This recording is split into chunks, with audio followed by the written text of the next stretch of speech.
Assalamu alaikum and welcome back. We're discussing this thing, curiosity, this desire to find out what you don't know, to search for knowledge that is useful. Imam Shafi would say about things he was certain about. He would say, I believe I'm right, with the possibility that I'm wrong. And I believe you are wrong, but with the possibility that you are right. And I think in that statement is a very profound piece of wisdom. That as certain and as knowledgeable as you believe you are, as right as you believe you are, you create a space where you honestly also believe that I might actually be wrong and I'm ready to listen.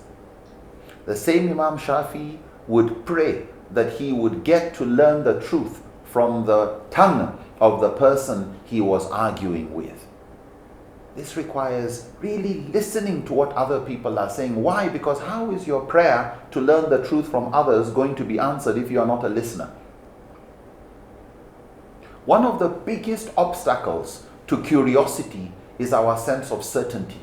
That we believe we are right, rationally, objectively, we are right, others are wrong, without the possibility of being very wrong, sometimes without the possibility of being a bit wrong. We try to and like to believe that we know the truth, the whole truth, and everything is nothing but the truth. Reality, however, continues to show that every year we learn more and realize we were wrong. And whoever you are, at whatever age you are now, think of how unwise, how backwards you were 5 years ago. Think of your job now. And could that job be carried out? Could the relationships you're able to manage now, could those be done just as well by whoever you might have been 5 years ago or 10 years ago? And if you could get your duplicate, your avatar, your clone, exact identical you, who existed 5 years ago, and let that person come now, would you trust him to represent you? You would have said, man, this guy is 5 years behind. That person you are saying is 5 years behind, that is you now in the next 5 years. In the next 5 years, the way you are saying whoever you were 5 years ago is some intellectually insufficiently mature individual. But that's exactly how you're going to look at yourself in 5 years from now, 10 years from now, 20 years from now. You're going to look at who you are now and everything you're saying as that guy who didn't know what he's talking about. Talking as if he knows about this. I mean, I'll feel the same. That this presentation in the next 5 years, in the next 10 years, I'll look back and laugh. Nuru thought he knew what he was talking about. Just scratching the surface. Talking about curiosity, talking about humility. I probably didn't know what I'm talking about. Well, that's how at least I would look at things, that I didn't know what I was talking about. I hope it is. I hope it's useful. But we have to be humble. We have to recognize that the key to our being objective is the recognition of how subjective we are, how very possibly wrong we might be, and the need to ensure we actually have solid evidence and we've consulted others. That we continue to seek to understand before we seek to be understood, to seek to comprehend before we seek to be comprehended, to be curious before we demand curiosity of others, or before we demand people to listen or be curious for what we have to share, what we have to say. To be able to say, I don't know, I honestly don't know, I think I know. This is the answer, I think, but you know what, Allahu Alam, you may want to ask somebody who may know better, or who definitely knows better. And as much as you think you know, please just remember, 5 years from now, 10 years from now, you look and laugh at yourself most likely. So handle things with humility so that if somebody shows you a recording of yourself in the next 5 years, in the next 10 years, you don't hold yourself and hold your head in shame. At least you try to be humble. And as certain as you are, pretend to be humble and pretend to be curious. Why? You just realize that you need it. Sincerely recognize that as certain as you are about your position, it's very, very possible that in the next 5-10 years, you'll realize you are not as completely right. Maybe right 70%, maybe 30%, maybe 90%, maybe off the target. It's important to learn to listen to people you normally don't listen to. You know, it's not just listen up to people above you. That's easy. When your boss is talking, you listen. When your dad is talking, you listen. When your teacher is talking, you listen. But when your student is talking, when your son or your daughter is talking, when somebody that is younger than you or socially below you in the social strata, or you have titles, you know, you've got this name, you're a doctor, you're a lawyer, you're a barrister, you're an engineer, you're a this, you're a that.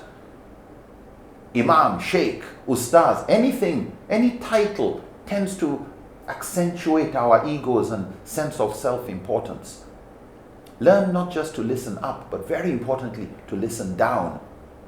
Just as you should learn to speak up, not just to speak down. Not just, you know, it's easy to talk to people below you, or who you think are below you. To Allah, they may be above you. It's easy to say this to that, and the house help, and the driver, and this person, and that junior person, or less educated, or somebody down the academic ladder, or down the career ladder. But it's also useful to learn from people above you, to learn to ask people, especially in context and cultures where power distance undermines our ability to be open.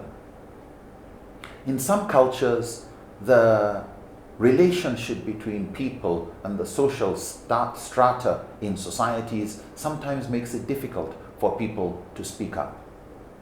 And so you would have to sometimes listen down with empathy. I remember once we were having a meeting, and somebody who was a gardener on the compound where I work wanted to see me. So what happened? He knocked on the door.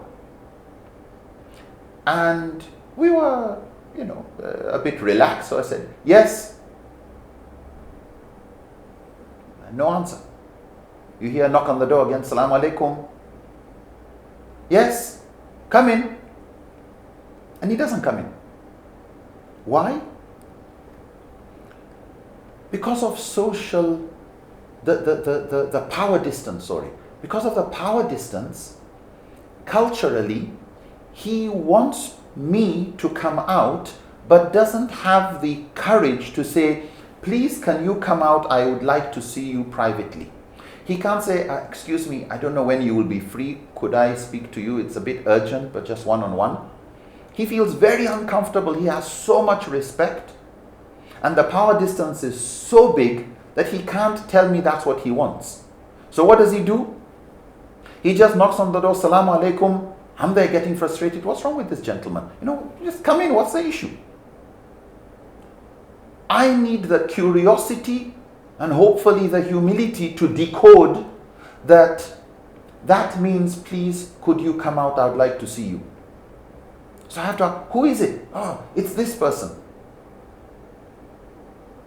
And this apparently seeming irrational behavior is really just cultural norms. Somebody from another cultural background would have had no problem. Assalamu alaikum. I don't know whether you are free. I wanted to see you for a minute or two, if possible, if it's not too inconvenient. Somebody can say it quite politely. Another person, no politeness. In our culture, sometimes we have a problem speaking to traditional leaders, to elders. You can't tell that, look, this is going on wrong in your kingdom or under your leadership, etc. We can't. We would like to talk to somebody who knows how to talk to somebody who knows how to talk to somebody, and by the time he gets to the leader, is so diluted he doesn't know what's going on. So the need for us, particularly in these kind of cultures, the moment you know people have a lot of respect for you, they stop to open up. They stop to tell you your weaknesses. You can't tell an emir, sir, I think the way you spoke was a bit rude. You can't tell a leader something like that. Why? Because culturally, the moment you start, however polite you try to package it, it would be interpreted as rude. And so in that type of context, not just should we try and break down that power distance, find ways of getting people to be able to voice out how they feel, complain, not feel threatened, especially if they see injustice or something wrong. Because sometimes you are open, but the custom makes it difficult. And other people will shut somebody down who's really just struggling even with the courage to be open and speak. And so very often, your driver, your subordinate in work, your junior, your son, your whoever it is, somebody you employ, has so much respect that they treat you as if you are unapproachable. They can't complain. You need to be deliberately curious. Find other channels, other people who can cross the power distance, come to their level. And hopefully those people can actually be honest and open to you.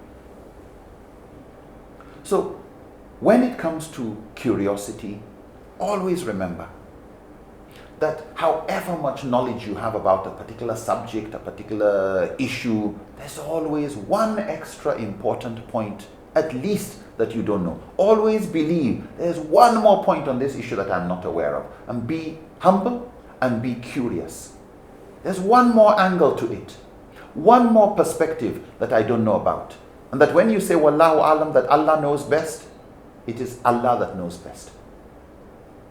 You may have your perspective, but somebody else uses a microscope, a magnifying glass, and is able to see more details than you are.